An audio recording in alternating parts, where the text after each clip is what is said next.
안녕하십니까. 신의균의 쿠팡TV 시큐리티 뉴스입니다. 자, 오늘도 아주 중요한 군사안보 국제정치 관련 뉴스 알려드리도록 하겠습니다.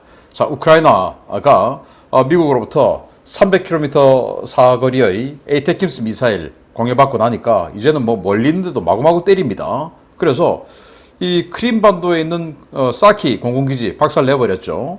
그리고 또 뭐 탄도미사일은 아니겠지만 이 또 크림반도에 있는 열차 탄약고 또 깨버렸죠. 그리고는 오늘은 다시 크림반도에 있는 제2의 공군 비행장 완전히 또 어마어마한 화염이 치솟아 올라왔는데 여기에 수호이 24, 수호이 25 전투공격기들이 다량이 있거든요.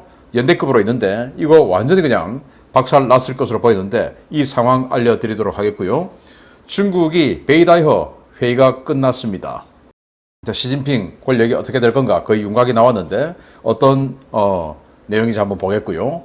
북한이 우리 한미연합훈련 이제 시작되고 나니까 여기에 반발해서 사상 최강 규모의 탄도미사일, 다량의 탄도미사일 도발을 준비하고 있다라는 소식까지 알아보도록 하겠습니다. 신의균의 국방TV 구독, 알림, 좋아요 눌러주십시오.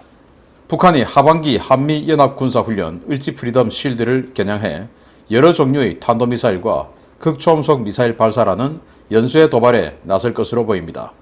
풍계리가 침수되어 핵실험이 당분간 불가능해진 상황에서 역대 최대 규모와 최대 강도의 미사일 도발 가능성이 점쳐지고 있습니다. 북한이 광복절 직후 개시된 하반기 한미연합 군사훈련에 대한 대응 조치로 극초음속 미사일을 비롯한 여러 종류의 탄도미사일 발사 도발을 준비하고 있다고 한미연합 정보당국이 8월 16일 국회에 보고했습니다. 정보당국은 평양 순안비행장 일대, 평안북도 철산군 서해 위성발사장 인근 등 다수의 지역에서 이동식 미사일 발사 차량과 연료 공급 차량, 병력 이동이 감지되고 있다라며 특히 단거리 전술 탄도미사일과 극초음속 미사일 발사 준비 동향이 포착되었다라고 밝혔습니다. 북한의 미사일 도발은 16일부터 시작되는 UFS 훈련에 대한 대응 성격이자 사실상 올해 강행은 물 건너간 것으로 보이는 핵실험에 대한 대체 무력 시위 성격으로 보이는데요.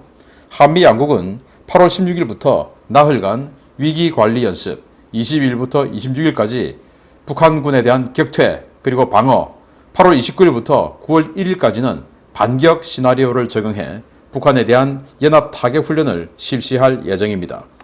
이와 관련해 국방부는 지난 8월 1일 국회 국방위원회 업무보고 자료에서 북한이 가까운 시일 내에 액체연료 방식의 대륙간 탄도미사일 화성 17형 발사를 준비하고 있다고 보고했는데요. 정보당국은 북한이 이번 미사일 도발 시기에 화성 17형을 발사할지 여부에 촉각을 곤두세우고 있습니다. 북한이 지난 2020년 10월 당 창건 75주년 기념 열병식에서 공개한 일명 초대형 ICBM 화성 17형은 길이 25.8m, 직경 2.6m, 발사 중량 최소 72톤 이상의 대형 미사일인데요. 북한이 자체 개발한 백두산 엔진 개량 엔진 2기를 클러스터링한 1단 추진체와 백두산 엔진 하나를 단 2단 추진체, 그리고 톤 단위 페이로드를 가진 것으로 추정되는 3단 추진체와 재도립체로 구성되어 있습니다. 북한은 지난 3월 16일 순안비행장 인근에서 화성 17형을 발사했다가 1단 추진체가 상승 단계에서 공중 폭발해 평양 일대에서 엄청난 파편 피해를 입힌 적이 있었는데요. 8일 뒤인 3월 24일 김정은 창관 하에 화성 15형을 고각 발사하고 이를 화성 17형으로 영상을 짜깁기해 발표했다가 큰 망신을 당한 바 있습니다. 정보당국은 북한이 이번 미사일 도발에서 미국 본토를 노린 사거리 15,000km 이상의 다탄두 ICBM인 화성 17형은 물론 사거리 3,200km급으로 평가되는 극초음속 미사일 화성 8형, 북한판 에이테킴스나 북한판 이스칸데르와 같은 전술 탄도미사일도 다량 발사할 가능성이 높다고 보고 있습니다. 미국은 이미 대비 태세에 들어갔습니다. 8월 16일부터 RC-135S 코브라볼 탄도탄 정찰기가 한반도 정찰 임무를 재개했고 8월 14일에는 오키나와 나하에서 탄도미사일 추적함인 하워드 로렌젠함이 한반도 방향으로 북상하는 모습이 포착되었습니다. 이미 여러 차례 북한의 추가 도발 가능성에 대해 경고 메시지를 내왔던 미국은 LA급 공격 원잠 키웨스트와 시카고함 등 최소 2척 이상의 핵 잠수함을 제주 인근 해역에 전진 배치하고 만일의 사태에 대비하고 있는데요. 동북아시아 정세가 극도로 민감한 지금 미사일을 쏘면 별로 얻을 것이 없다는 것을 김정은은 왜 모르는지 모르겠습니다. 자, 김정은 쇼 하다가 가짜로 들켰죠. 이 화성 15형 갖다 쏘고는 이제 실패한 화성 17형 우리 잘 날아간다 하다가 이제 이 포토샵 짜깁기 한 거 다 들켰었는데 이번에는 진짜로 화성 17형 또 쏠 것 같습니다. 액체 연료 방식의 대형 미사일을 준비하고 있다라는 거죠. 그래서 핵실험은 지금 이번 아주 호우로 인해서 홍수로 인해서 실험장이 물에 잠겼으니까 올해는 좀 힘들 것이다. 시진핑의 3연임 뭐 이런 여러 가지 정치적 이벤트와 맞물려서 올해는 핵실험은 좀 힘들 것이다. 그런데 한미연합훈련이 그동안 전 정권 때는 중국 또는 뭐 중국도 아니죠. 북한의 눈치를 보느라고 아예 연합훈련 자체를 안 했죠. 대부분 시뮬레이션으로 하고. 그래서 저는 제가 조금 이런 말씀 드리기에는 좀 죄송스러운 말씀이나 지금 현재 한 4년 동안 이 군 장성을 맡으셨던 분들의 지휘 능력이 과연 제대로 될 수 있을까?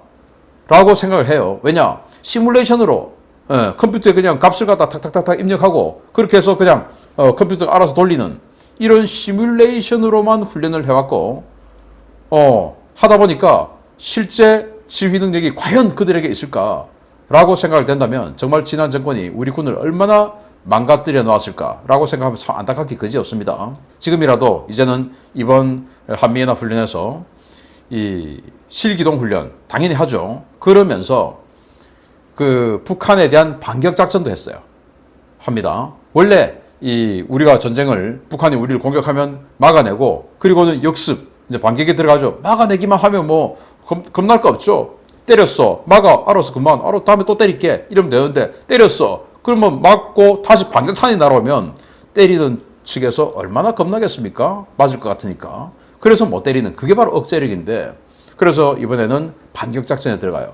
반격작전 들어가면 뭐 공군이 가서 김정은이가 압록강 건너려고 하는 거 그냥 폭격해서 잡을 때도 있고 또 뭐 해군에서 순환미사일 쏴가지고 잡을 때도 있고 또 못 잡고 그냥 이 중국으로 도망가는데 성공할 때도 있고 뭐 이런 결과들이 나오기도 하는데 이번에도 어쨌든 최종 목표는 김정은이죠. 김정은을 잡느냐 못 잡느냐. 자 이건데 이런 연습하니까 이제 몇 년 만에 5년 만에 이걸 하니까 김정은이 비롯한 북한 최고 수뇌부가 이제 겁이 나고 하지 마라 라는 사인을 제대로 보내야 되겠는데 겁나니까 그거 어떻게 보내냐. 그래서 우리의 마음을 이런 식으로 표현한다.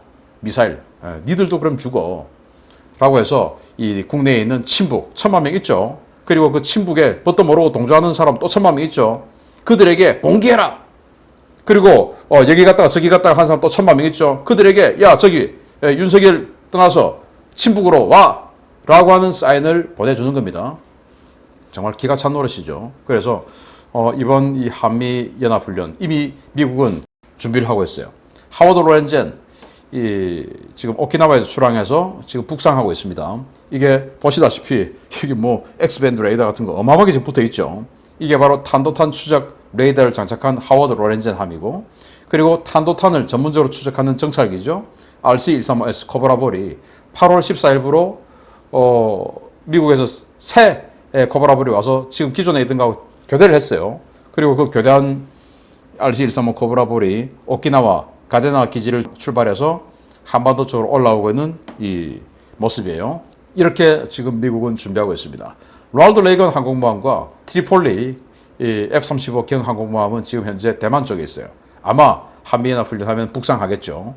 그래서 이번에 정말 북한이 이런 불장난을 친다면 뜨거운 맛을 좀 보여줬으면 좋겠다. 또 그게 아니라도 한미연합 실기동 훈련을 반격작전까지 제대로 해가면서 정말 우리 한미연합군이 우리 대한민국에 큰 피해 없이 김정은의 목을 잡아채는 이런 연습을 제대로 한번 해주길 바라고 그동안 5년 동안 아주 다운됐던 우리 군 전력 그리고 다운됐던 우리 군 지휘관들의 지휘 능력 이런 것들이 다시 불씨처럼 타오르기를 기대합니다. 두 번째입니다. 오는 10월 제20차 당대회에서 시진핑 3년임을 앞두고 열린 베이다이어 회의가 끝났습니다. 중국은 아직 베이다이어 회의 결과에 대한 공식 언급은 하지 않았지만 뭔가 이상한 기류가 감지되고 있습니다. 중국 공산당 전 현직 최고위 간부 수백여 명이 모여 중대 국사를 논의하는 연례 행사인 베이다이어 회의가 끝난 직후에 베이징 내에서 묘한 기류가 감지되고 있으며 회의 종료 직후 서방 언론이 약속이나 한 것처럼 시진핑에 대한 십자포화를 퍼붓기 시작했습니다. 블룸버그 통신은 워싱턴 DC 시각 8월 15일 특집 기사를 내고 올가을 세 번째 연임에 도전하는 시진핑 중국 국가주석이 정치 인생 최대 위기에 봉착했다라고 보도했습니다. 블룸버그는 시진핑의 엄격한 방역 정책으로 중국 경제는 급속히 둔화되었으며 청년 실업률은 사상 최고치인 19.9%를 돌파하고 소비자 물가지수 역시 전년 동월 대비 2.7% 상승해 팬데믹 초기였던 2년 전의 기록을 깼고 주택담보대출 대란으로 민심이 크게 악화됐다라며 이런 내부 요인에 대만 문제와 미국 문제라는 외환까지 더해지며 시 주석이 최대 위기에 봉착했다고 평가했습니다. 월스트리트 저널 역시 같은 날 중국의 시진핑 경기 침체라는 제하의 사설을 내고 시진핑의 정책 실패로 중국 경제가 침체되고 혼란이 커지고 있다라며 현재 상황 타개를 위해서는 공급 활성화와 가계와 기업 수익을 보장하는 기업가적 접근이 필요하지만 공산당 일당 통제 강화를 원하는 시진핑이 이를 반대하고 있어서 중국 경제가 더 큰 어려움에 빠질 것이다 라고 비난했습니다. 블룸버그와 월스트리트 저널, 뉴욕타임스 등 메인스트림 언론들은 8월 16일 중국 공산당 이론지 치우스에 실린 시진핑의 기고문 내용을 전하면서 시진핑이 현재의 중국 경제 위기를 불러온 공동부유를 더욱 중시하고 강화해야 한다는 입장을 재천명했으며 이는 중국을 더욱 어렵게 만들 것이다 라며 마치 약속이나 한 것처럼 같은 날 같은 내용의 기사를 통해 시진핑을 향한 십자포화를 날렸습니다. 시진핑을 겨냥한 미국 언론들의 맹공과 함께 베이징 내에서도 이상 기류가 감지되고 있습니다. 외신들은 이번 베이다이어 회의 직후 베이징 외교가에서 중국 공산당 차기 지도부 명단이 돌고 있다고 전하고 있는데요. 놀랍게도 이 명단에는 3연임이 확정되었다는 시진핑의 최측근 그룹이 축출되고 리커창 그룹이 대거 약진한 모습이 식별되고 있습니다.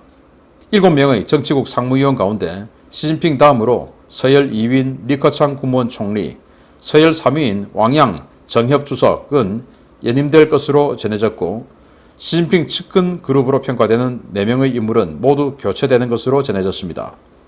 한때 왕치상과 더불어 시진핑의 오른팔로 불렸던 리잔수 전인대 상무위원장, 시진핑의 책사로 시진핑의 모든 전략을 입안한 것으로 알려진 왕훈잉 당 중앙서기처 서기, 상하이방 계열이지만 시진핑이 2007년 상하이 당 서기로 있을 때 상하이 시장으로서 그를 보조한 한정 국무원 상무부 총리, 조부가 시안사변의 주역으로 한때 시진핑의 아버지 시중신과 막역한 사이였다는 이유로 당 중앙기율검사위 서기라는 중책으로 영전했던 자오러지는 이번 당대회에서 정치국 상무위원 자리에서 밀려날 것으로 알려졌습니다. 이 때문에 오는 10월 당대회에서 4석의 정치국 상무위원 자리를 누가 차지하느냐에 따라 향후 중국의 권력 구도는 물론 미래 자체가 완전히 바뀔 것으로 보이는데요. 과연 시진핑이 절대 군주가 될지, 정적들과 타협해 바지 사장이 될지 좀 더 지켜봐야 되겠습니다. 시 황제, 그러니까 뭐 종신 집권, 장기 집권의 기틀을 일단 마련은 한 것 같아요. 베이다이어 회의에서. 그래서 시진핑이 3년임으로 가는 게 거의 확정적인데 여기에 대해서 미국에서 시진핑의 흠집을 내기 위해서 아마 미국 메인스트림 언론들이 이렇게 해서 니들이 지금 못 살고 있는 거야, 힘든 거야, 시진핑 때문이야 라고 하는 기사를 계속 내는 것 같습니다. 예를 들어서 공동부유를 하려면 일단 가진 자의 재산을 좀 뺏어내야 되겠죠. 그러려면 기업에 대한 이 공산당 통제가 강화돼야 되겠죠. 그러기 위해서 중국 공산당이 이 각 기업들의 이사회에 중국 공산당이 지정하는 감사를 집어넣지 않습니까? 그 통제하겠다는 것이죠. 그래서 시장은 시장에 맡겨놔야 시장이 돌아가지, 시장을 당에서 통제를 하면 제대로 작동이 되지 않죠. 그러면 이제 당의 통제력이 강화될수록 시장은 약화됩니다. 그러면 당연히 경제가 제대로 돌지 않죠. 그래서 니들이 지금 실업률이 그만큼 높은 거야. 라는 것을 지금 이제 미국 언론들이 막 때리는데, 그리고 지금 7명의 정치국 상무위원 중에서 시진핑 본인, 그리고 리커창은 이번에 그냥 끝날 것으로 생각했는데 리커창 또 그대로 되는 이런 지금 이 함화평들이 나오고 있고, 그리고 정엽 주석, 여기는 어느 계열인지 조금 애매하고요. 이 3명은 그대로 가는데 나머지 4명이 시진핑 계열이었어요. 그런데 이 사람들이 지금 이제 다 아웃되고 다시 지금 한 6명 정도의 이름이 돌고 있는데, 그 중에 4명은 시진핑계, 2명은 리커창계. 이렇게 되면 리커창계가 1명, 2명이 더 들어올수록 어쨌든 시진핑 자기가 지금 4명 전체를, 나머지 4명 전체를 시진핑계였는데 리커창계가 한두 명 더 들어오면서 자신의 권력이 더 약화되는 것이죠. 이런 상황을 한번 지켜보도록 하겠는데, 많은 사람들이 시진핑이 3년임을 하는 것에 대해서 우려하고 또 그렇게 안 됐으면 좋겠다라는 바람을 하고 이렇게 생각하세요. 근데 저는 요즘 이런 생각을 해봅니다. 시진핑이 되는 게 더 좋겠다라고 생각합니다. 시진핑이 되면 중국이 망할 것 같습니다. 저는. 왜냐? 지금 민생은 어려워지고 있는데 더욱더 강력한 독재 권력이 민생을 틀어주고 더 어렵게 만들 거예요. 중국 고대부터 시작해서 중세, 근대까지 중국 역사를 보세요. 우리 중국 역사는 많이 배웠지 않습니까? 민생이 어렵고 파탄나고 있는데 더욱 강력한 독재 권력이 들어온다. 그 독재 권력이 선한 독재 권력이 아니고 자신과 측근의 이익을 생각하는 독재 권력이 들어온다. 어떻게 되겠습니까? 밀란이 일어났죠. 그래서 왕조가 교체됐죠. 그게 중국의 역사입니다. 그래서 시진핑이 안 되고, 예를 들어서 정말 뭐 미국하고 또는 서방 세계하고 잘 지내고 이 인권 문제를 또 봉합하고 이렇게 해서 외부로부터의 공격 요소를 줄여나가면서 서방 세계와 충돌하지 않고, 그렇게 해서 지금 서방 세계가 공급망장을 해가지고 완전히 그냥 산업을 무너뜨리려고 하고 있는 것을 또 극복해가고, 그런 지도자가 들어온다면 또 언젠가는 또 중국이 다시 이 시진핑처럼 이런 아주 그 외부를 중화사상에 젖어서 이 주변에 있는 나라들을 짓누르는 체력이 튼튼한 상태에서 그런 지도자가 들어선다면 굉장히 힘든 상황이 되겠죠. 아직은 중국이 체력이 덜 튼튼한 상황에서 시진핑이 계속 권력을 이어간다면 저는 중국이 뒤집어질 것 같습니다. 그래서 저는 오히려 시진핑이 더 이어가는 것이 좋다라고 생각을 합니다. 여러분 생각 어떻습니까? 자, 다음 소식입니다. 남부전선에서 우크라이나군의 공세가 점점 더 과감해지고 있습니다. 우크라이나가 크림반도 중심부에 있는 러시아군의 공군 비행장을 탄도미사일로 강타했습니다. 이번에도 에이테킴스 미사일이 사용된 것으로 추정됩니다.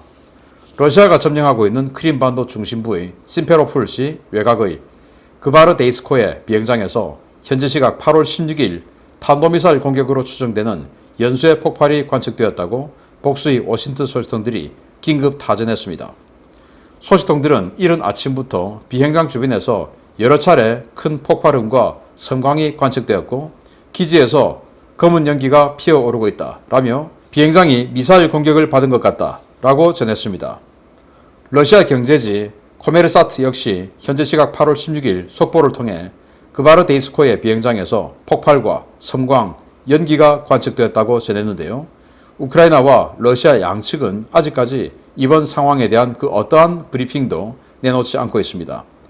그바르데이스코의 기지는 오데사에서 직선거리로 약 290km, 자포리자 최전선으로 알려진 토크마크에서 약 270km 떨어진 크림반도 내륙에 위치하고 있는데요.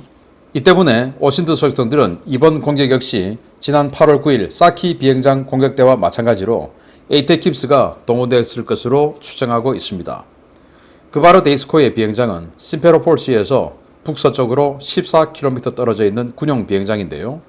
우크라이나 해군 항공대가 사용하던 기지를 러시아군이 강탈한 뒤 남부 군강구 예하 제27 혼성 항공사단 예하의 제37 혼성 항공연대와 흑해함대 예하의 제2 근위 해양 미사일 항공사단 사령부가 주둔해 왔습니다. 제37 혼성 항공연대는 예하에 수호 24M 공격기 12대로 구성된 중거리 공격 비행대 하나와 수호 25SM 공격기 16대로 구성된 전술 공격 비행대 하나를 두고 있는데요. 주목해야 하는 것은 이 기지가 제2 근위 해양 미사일 항공사단 사령부 소재지이자 투폴레프 22 M3 백파이어 폭격기 전진기지로 이 백파이어 폭격기가 수시로 전개되는 곳이라는 점입니다. 오신트 소식 등들은 정보력을 총동원해 러시아군의 피해 상황을 조사 중인데요. 부디 이 기지도 흑해함대 제43 해군 공격기 연대 초토화 당시처럼 전술기와 폭격기 모두를 잃었기를 기대해 보겠습니다. 자, 이 러시아 완전 박살나고 있습니다. 우크라이나가 크림반도를 연일 지금 때리고 있는데요. 자, 여기 지금 기차에서 타고 가다가 기차를 타고 가던 사람들이 지금 뭐 건너편에 어마어마한 화염이 보이니까 그걸 찍어서 지금 SNS에 올린 사진들이에요. 야, 폭음 보십시오. 정말 거대한 폭음. 그리고 이 아주 광범위한 지역에 이렇게 폭음과 화염이 지금 올라오고 있는 걸 봐서 여러 발의 미사일이 지금 탄착을 한 것 같아요. 자, 이런 대규모 공격. 여기가 어디냐? 바로 크림반도죠. 크림반도의 가장 중요한 세바스토폴 해군기지죠. 그 세바스토폴 위에 심페로폴이라는 곳이 있어요. 이 심페로폴, 이 외곽 14km 지점에 공군기지가 있는데 이 기지입니다. 여기에 37 항공연대가 주둔하고 여기는 이제 주로 공격기 수호24 그리고 수호25 같은 공격기 토탈 28대가 주둔하고 있는 곳이에요. 자, 그러면은 이 세바스토폴 북쪽에 있는 사키 해군 항공기지 박살이 났죠.